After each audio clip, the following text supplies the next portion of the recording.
आज है 20 अगस्त सद्भावना दिवस। आइए देखते हैं प्रमुख तथ्य। हमारा देश इस वर्ष राजीव गांधी की 78वीं जयंती के उपलक्ष्य में सद्भावना दिवस 2022 मनाएगा।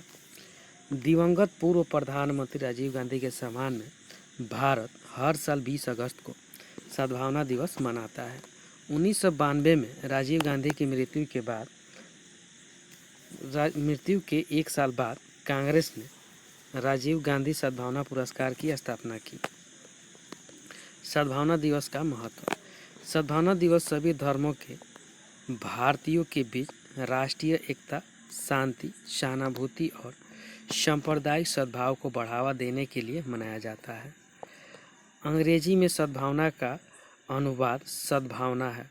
सद्भावना दिवस का मुख्य विषय विभिन्न धर्मों और संस्कृतियों के लोगों में राष्ट्रीय एकता और सामाजिक सद्भावना को प्रोत्साहित करना है। उनके जयंती के उपलक्ष्य में राजीव गांधी के करीबी परिवार के सदस्य और कांग्रेस के वरिष्ठ अधिकारी उन्हें श्रद्धांजलि देते हैं। उन्होंने वीर भूमि पर माल्यार्पण किया, जिस स्थान पर उनका अंतिम संस्कार किया गया था। भारत में सद्भावना दिवस पर राज्यों में कई सांस्कृतिक कार्यक्रम और प्रतियोगिताएं आयोजित की जाती हैं। सद्भावना दिवस हरियाली के रखरखाव, प्रकृति की सुंदरता, पर्यावरण संरक्षण और जैव विविधता संरक्षण से भी संबंधित है। सद्भावना दिवस पर कई आयोजनों का मुख्य लक्ष्य इन महत्वपूर्ण पर्यावरणीय चुनौतियों के बारे में नागरिकों के बीच जागरूकता को बढ़ावा देना है। इस दिन पौधरोपण की भी प्रस्तावित है। राजीव गांधी के बारे में। पूर्व प्रधानमंत्री राजीव गांधी का जन्म 20 अगस्त 1944 को सद्भावना दिवस के दिन हुआ था। उन्होंने 1884 से 1889 तक प्रधानमंत्री के रूप में कार्य किया। राजीव गांधी देश के इतिहास में सबसे कम उम्र के प्रधानमंत्री थे। जब वे प्रधानमंत्री बने तो वे 40 वर्ष के थे। वह भारत के पहले प्रधानमंत्री जवाहरलाल नेहरू के पोते थे। भारत की पहली महिला प्रधानमंत्री इंदिरा गांधी उनकी मां थी। राजीव गांधी अपनी मां इंदिरा गांधी की हत्या के बाद प्रधानमंत्री बने थे।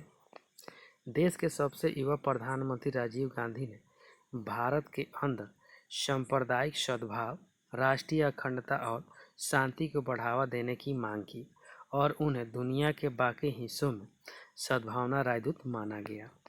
उनका विचार आधुनिक था क्योंकि वह एक युवा व्यक्ति थे और उन्होंने विभिन्न राष्ट्रीय और अंतर्राष्ट्रीय उद्यमों के माध्यम से एक विकसित राष्ट्र की अवधारणा का बीड़ा उठाया। उन्होंने देश की प्रगति में महत्वपूर्ण योगदान दिया।